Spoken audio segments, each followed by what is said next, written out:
Well, today is a big day for Tamil Nadu Chief Minister Jayalalithaa as the verdict in the 18-year-old disproportionate assets case is to be delivered today. The judgment will be delivered at a makeshift court in the Parapanna Agrahara prison complex in Bangalore and is expected to have a huge impact on Tamil Nadu politics. Now, earlier in the day, Jayalalithaa left for the Bangalore court as a convoy of cars rolled out of her Post Garden residence. She is expected to be in court at around 11 a.m. after travelling 10 kilometers by road. The state of Karnataka is taking no chances. A 5-layer security cover has been deployed for the crucial verdict in and around the special court complex. Also flocking Bangalore are thousands of Jaya supporters who have been stationed there for over a week now. This case in question dates back 18 years, a case filed by Tamil Nadu Directorate of Vigilance and Anti-Corruption in the year 1997, claims that Jayalalithaa and her 3 associates, that's her former close aide V.K. Sasikala's nephew V.N. Sudhakaran and sister-in-law Illaravasi acquired 66.65 crore rupees worth of assets by corrupt means. That between years 1991 to 96. That's when Jayalalithaa served her first term as the Chief Minister.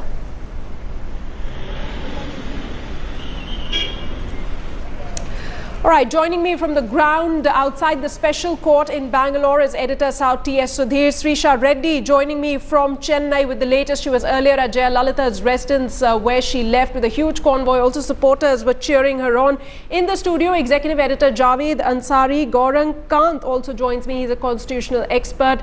Thank you so much for joining us here. Now, all eyes will be on that crucial verdict. Let's just go across to T.S. Sudhir for a moment and get a sense of how the excitement, the anxiety really is building up. A lot of supporters of Jayalalithaa, Sudhir, we believe are there, and the security cover is massive. Absolutely, the massive security cover. In fact, I can just tell you that the judge, Michael D. Kuna, has just arrived at the court, and there you can see, if my camera can pan, a whole lot of AIDMK supporters who have come from Chennai entering the court premises. Each one of them has been given a pass.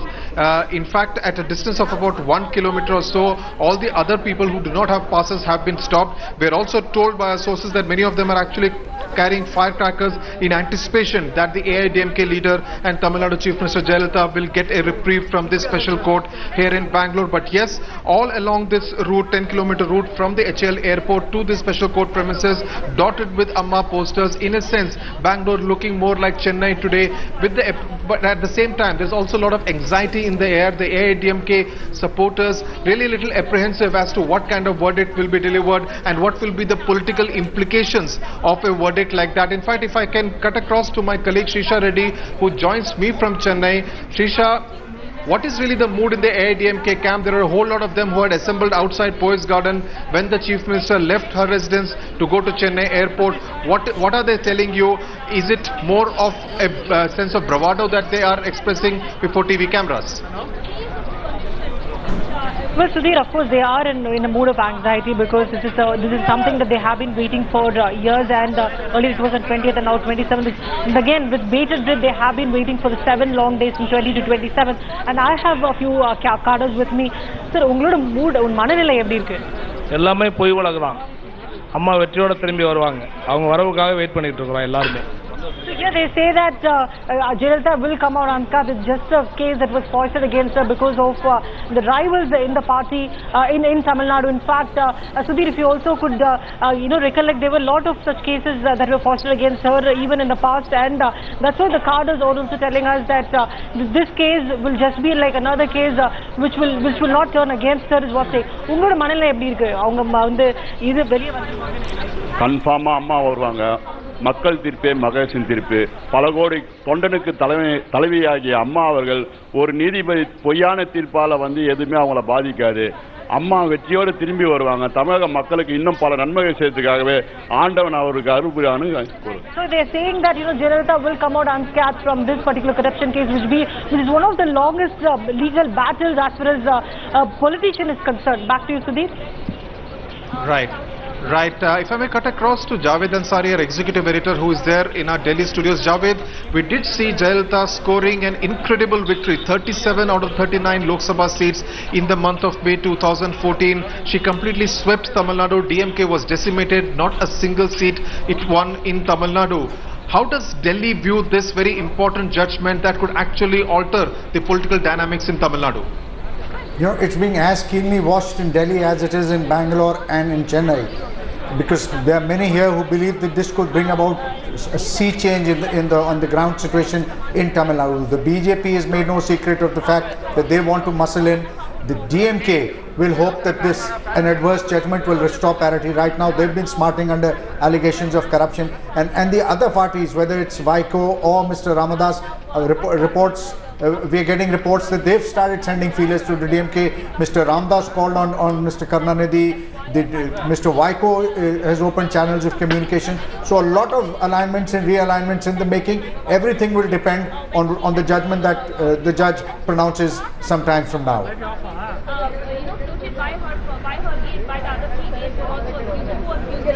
All right, in fact, that was, a perspective from what is happening on the ground, the realignment that could possibly take place after this crucial verdict. Also in the studio with me is Mr. Gaurang Kant. He's a constitutional expert. Mr. Kant, if you look at it, the case seems to be really simple. The case in question is that Jayalalithaa, how could she amass wealth so disproportionate to her known sources of income when she was earning a 1 rupee salary from the year between 91 to 96, and her original income at that time was close to 2 crore rupees. Then how come in a span of 5 years she amassed 66.65 crore rupees? That is what her lawyers need to explain really in court. How are you viewing this case? And there are of course only two outcomes that one can really look at as far as this case is concerned. Well, I think we can't really forget about the fact that she was a very successful actress in the South and she had done many movies. So it is not that she was not having any source of earning during that period. But the fact remains that yes, from 91 to 97, the period in which it is alleged that she has amassed so much wealth, it has to be seen whether, it has to be proved whether this wealth has been illegally amassed by her, or the fact remains that, she was not really involved in any of the things which has been alleged. And most of it has been done by maybe the accomplice or somebody else. So all that has to be seen in the evidence and at the trial, whether this actually can be attributed to her, whether she has amassed so much wealth or not. All right, and also, very quickly we want to understand that, there are three possibilities really. Possibility of acquittal, of course, and conviction above 3 years and below 3 years. Give us a sense of, what is likely to happen, because you were mentioning the act earlier on, saying that if she is given a sentence of, over 2 years, then she will have to, be dismissed from her duties as a person holding this post that she is. Yes, if it is more than 2 years, then she has to step down as the chief minister. And because during the period of the appeal, when she has to appeal, that period she has to step down, and she doesn't get the protection of 8(4), which has been struck down, People's Representation Act, which has been struck down by the Supreme Court recently. So the advantage which people had earlier, that they could challenge it in the appeal and then they could enjoy the benefit of that has no longer been provided. So right, the moment she's convicted, she has to, and the sentence is more than 2 years, definitely it would be more than 2 years, because it's 1 to 7 years, so probably she has to step down. All right, there's a lot of anxiety because, at that special court, Sudhir, if I can once again come back to you, a lot of activity, because it's just a few, less than an hour now before that verdict is expected. Give us a sense of, what's happening over there, because security, Jayalalithaa herself is entitled to Z+ security cover. Right, absolutely. In fact, I may tell you that Jayalalithaa is on her way from the Bangalore HL airport, and she should be expected here any moment now. A whole lot of AIDMK cadres and leaders actually coming here, whoever has managed to get a pass.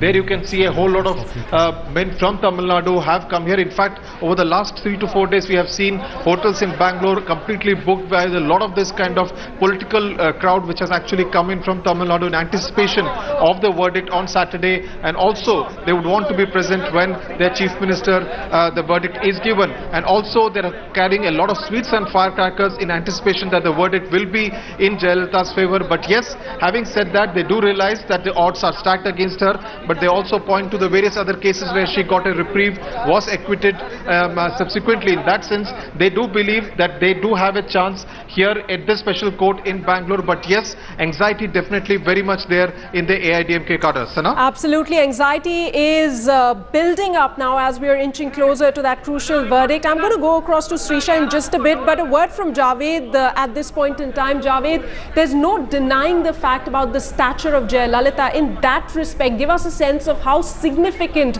really is this verdict. Look, if this is an adverse verdict, if she's convicted, then this will be a severe blow to her. Although this is not the first time. She had to demit office in 2001 in the Tansi case as well, and then she had replaced herself with a hand-picked nominee. Perhaps something similar will happen this time as well. But this will breathe fresh life into her detractors, into her opponents like the DMK and others. Right now they are lying low. They've been at the receiving end of corruption charges. They've suffered 2 political reverses, one after the other. And so therefore this will breathe fresh life, and this will come as a severe blow, because she had ambitions of playing some kind of a role at the center also. She has 30 plus MPs. She swept the Lok Sabha elections in Tamil Nadu, and yet, if she has to demit office, then it will make her a lot more susceptible, and her ability to maneuver, her ability to influence things will be considerably diminished. All right, Srisha, if I can get a quick word from you. We are talking about Jayalalithaa. She left her residence earlier on in the day. Give us a sense of, what kind of support, because we have been hearing of several pujas being carried out by her supporters.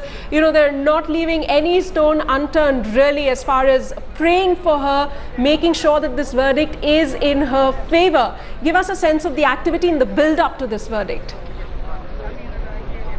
Well, Sana, if I can tell you that, on the way from when Jayalalithaa, the Chief Minister, when she was leaving from her Poets Garden residence to the airport, she stopped midway at a temple to seek divine intervention. Not just Jayalalithaa, even her party cadres have been thronging to temples and shrines in Tamil Nadu, and even to Tirupati for the matter, for the verdict to be in Jayalalitha's favor. So this is an 18-year-long pending case. So they do know that the complications of this particular case, so they have been very confident that Jayalalithaa will come out unscathed. But this is going to be very crucial verdict. Because all the major political parties in Tamil Nadu are keeping a close eye on this particular verdict. One is not just only for the ADMK but also for the BJP and DMK. Having said that, Jayalalithaa has seen back-to-back victory, be the assembly polls or the Lok Sabha elections. So this is something very crucial, because the conviction might actually redefine the entire political scenario in Tamil Nadu. Absolutely. We're also looking at that angle very closely, but still waiting for that verdict. Sudhir, give us a sense of the sensitive areas, really, because you're mentioning about the heavy security cover and the tensions that could really build up as the verdict, that moment inches closer. There must be some specific points that the police might be looking at where tensions could suddenly, flare up. Right. In fact, there is a 5-layered security cover which is around the court complex itself, which is monitored by the paramilitary forces, the Rapid Action Force, apart from the Bangalore Police and the Karnataka State Reserve Police, apart from the Z+ security which will be available to Jayalalithaa as Tamil Nadu Chief Minister. But the entire 10-kilometer route from the court complex to the Bangalore HAL airport is completely sanitized. Nobody being allowed, no traffic being allowed on that route, to allow a green corridor for her to come from the Bangalore HAL airport to the court complex. Apart from that, the Bangalore police making sure that the areas which have a higher Tamilian population in Bangalore city, areas like Malleshwaram, etc., there is also deployment just to make sure that nothing untoward takes place. Apart from that, the border areas of Karnataka, Tamil Nadu are another focus areas, because they do realize that miscreants could actually misinterpret this entire judgment and try to polarize it on state lines as a Karnataka, Tamil Nadu issue, and that's something which the police would really want to guard against. So there is deployment along the Karnataka, Tamil Nadu border. In fact, the Karnataka State Road Transport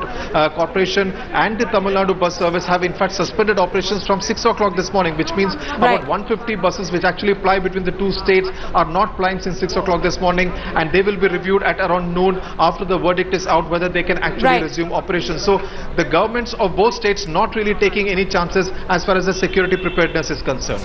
Absolutely. Suman C. Raman, political analyst too, joining us right now. He's with us from Jaipur. Sir, thanks so much for joining us this morning. Give us a sense of your understanding of how this verdict is going to impact the way politics is being played in Tamil Nadu. What sort of changes can one really expect?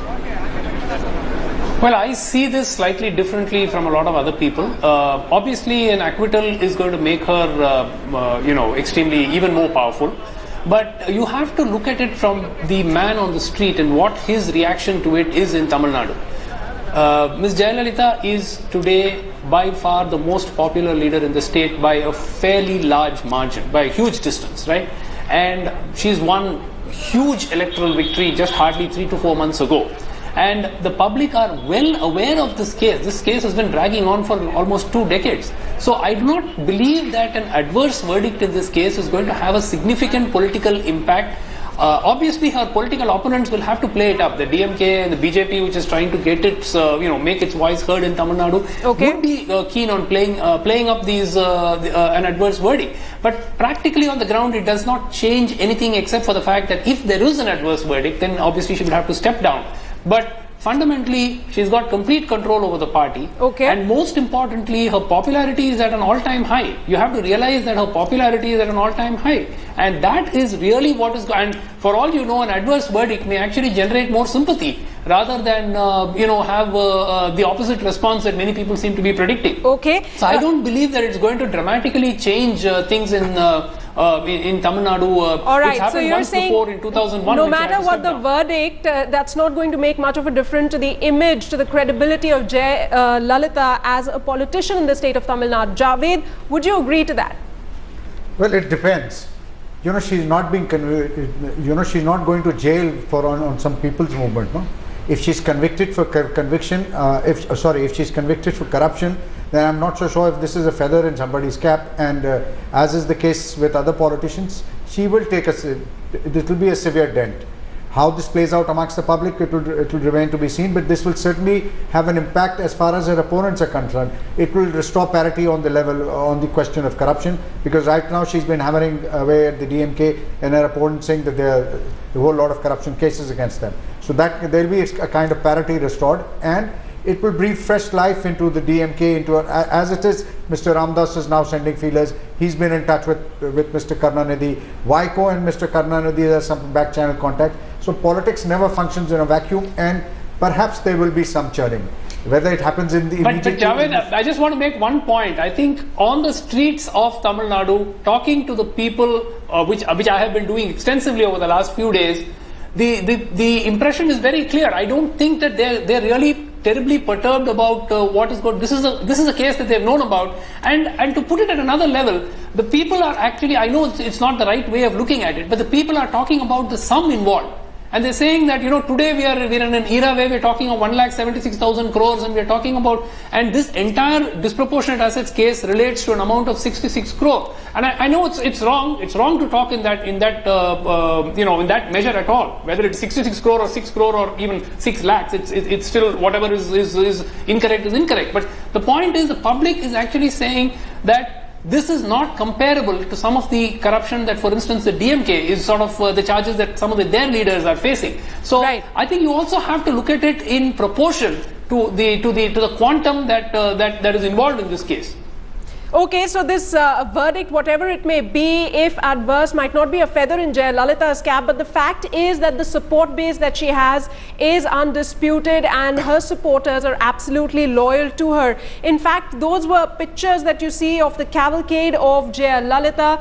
We believe she is now, in fact, arriving at the Bangalore Special Court right now as we speak. You can see the security cover around her, absolutely foolproof over there. She is arriving at the court. In fact, it's just about 10:22, 11 o'clock is when we are expecting that verdict. So anxious Jayalalithaa, perhaps tense, but her supporters are really hopeful that she will come out clean of this disproportionate assets case, a case that has been going on for the past 18 years. Now, in fact, we will be keeping a very close eye on all the developments taking place in Bangalore.